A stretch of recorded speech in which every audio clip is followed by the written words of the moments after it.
Some people collect stamps, some collect coins. Me. Looks like I collect enemies in white pantsuits with walkie-talkies and a taste for power. I swear if you ever want to meet the real sharks in life, forget Wall Street. Just host a barbecue by a lake and wait for the HOA to smell smoke. Summer started easy enough down in southern Missouri. The kind of afternoon that makes you forget bills and backaches, sunlight slanting through the sycamore's air, heavy with the promise of rain and the sweet smell of charcoal swirling just right. I'd been working this patch of land for a year. 48 acres bordering the quiet side of a private lake. Some people thought I was nuts for sinking my savings into a fixer-upper ranch, but I saw a shot at peace, maybe a little redemption. I was a forest conservation officer before all this hiking boots, citation pad, all of it. You'd think dealing with poachers and land scammers would toughen a guy up. Turns out nothing in the woods compares to a lady named Karen Ellsworth, HOA president, self-declared Queen of Silver Bay, and the only person I've ever seen wear a blazer to a lakeside confrontation. We're out by the water, a dozen friends, their families, kids paddling past the reeds, jazz humming from under the dock. I'd mowed the meadow, dragged out the good cooler, and even set up a canopy like I was expecting royalty. It was all so normal. No one drunk, no one loud, nothing but honest-to-God summer. And nobody crossing property lines. Those boundaries were marked tight, double-surveyed, notarized, laminated, and hung in my office just to be sure. Then in she marched. Karen's sunglasses sparkling HOA badge pinned with the authority of a mall cop and the attitude of a general. She brought back up two guys in matching polos, one stocky dude in mirrored shades, and a tactical vest with HOA patrol. No one said a word as they strode across my fence line. Karen's eyes landed on me like I'd personally polluted the lake. "Shut this down immediately," she snapped, walkie held like a detonator. "Unauthorized use of community property. Bylaws prohibit unsupervised gatherings." I didn't know whether to laugh or reach for the paperwork. "Karen, this is my land. My deed, my rules. This isn't Silver Bay's side of the lake." She got close, real close, pointing toward my dock. "The lake's a shared community resource. You're violating usage protocols. No music, no structures, no swimming without board notification. These people have to go." I wiped my hands, locked eyes. Karen County records say otherwise. My survey, my shoreline, my dock.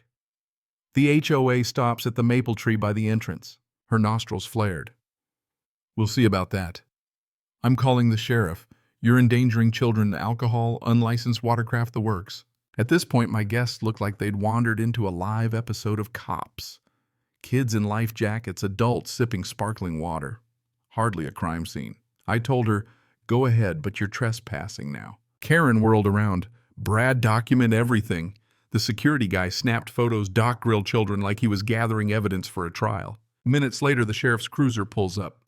Deputy Sanders, an old work buddy, steps out, takes in the spectacle, and shakes his head, probably wondering why he didn't transfer to the city.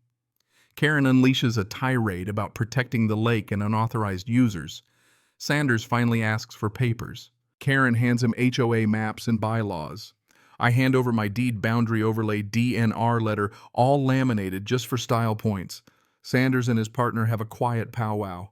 Karen paces like a lawyer waiting on a verdict. Sanders comes back, voice steady. "Mr. Nash, you're good. Nothing illegal here," Karen shrieks. "He's blocking access."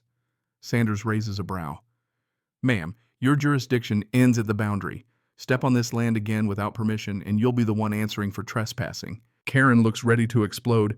"This isn't over. We'll take it to the county. I keep it calm. Feel free. Just remember, don't step back on my land." They leave heads down.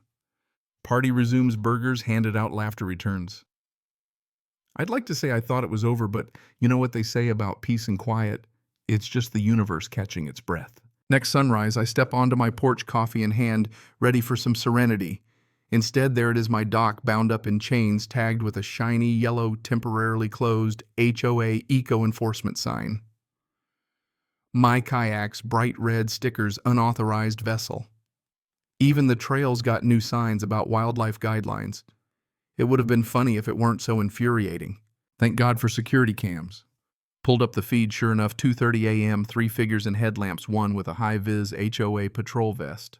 Chains on the dock, stickers on the boat signs, hammered in like they were prepping for an alien invasion. Called Michelle Watson, my lawyer bulldog in hiking boots. Got video, she asks, from 3 angles. Send it.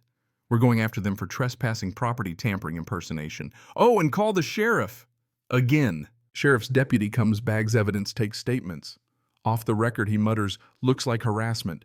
HOA's way out of line. Michelle's on fire, files notice with the county copies everything to the DNR.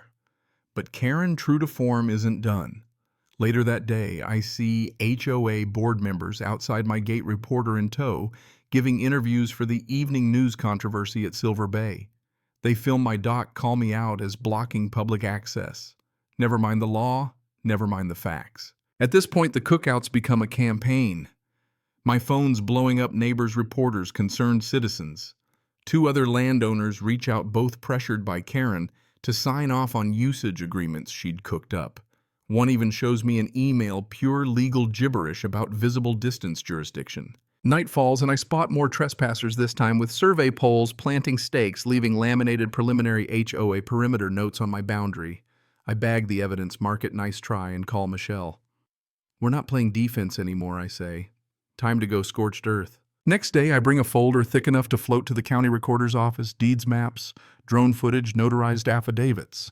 The clerk squints at a recent overlay adjustment shoreline coordination under HOA authority submitted by a county official who's been dead for 2 years. Credentials forged. Michelle doesn't blink. That's federal fraud. By nightfall, we filed with the state prosecutor, the attorney general, and the GIS oversight board. News is spreading. HOA under investigation, county offices pulling logs, and suddenly a whistleblower leaks an internal memo.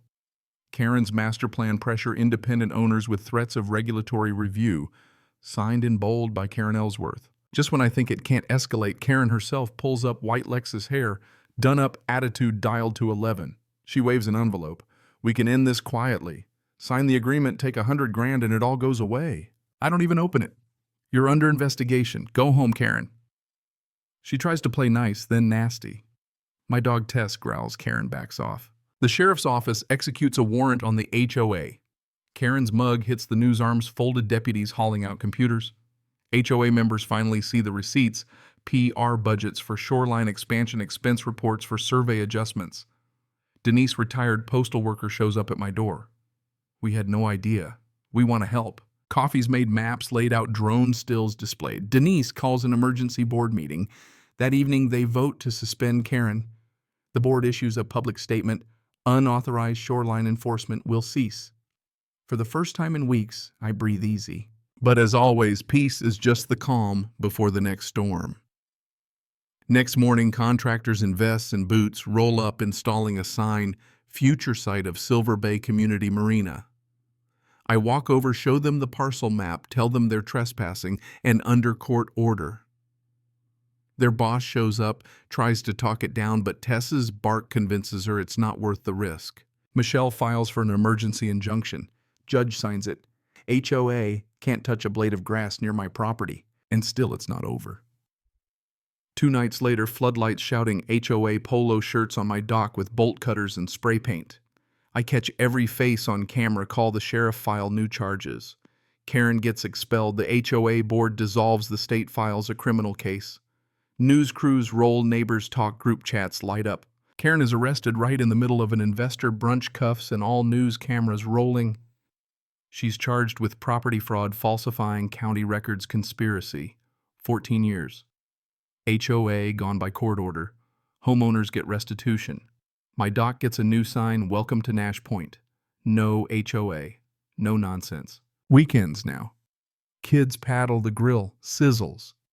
Laughter floats over the water. If anyone asks who owns the lake, I just point to the sign and say, ask the court. Ask. Funny thing, though, the real battle wasn't about land or money. It was about principle. About what happens when people forget that power, real or imagined, means nothing if someone's willing to stand their ground. Most folks aren't thieves because they're desperate. They do it because they think no one will stop them. So here's the question that sticks with me. Where's the line? When does defending what's yours become a crusade? When is it justice, and when is it just pride or spite or something darker? If you've ever been through the ringer fighting for what's right, drawing that line in the dirt, I want to hear about it. Where did you stand? When did you let go? Drop your stories in the comments. Let's figure out where justice really lives. Cảm ơn các bạn đã xem video của mình.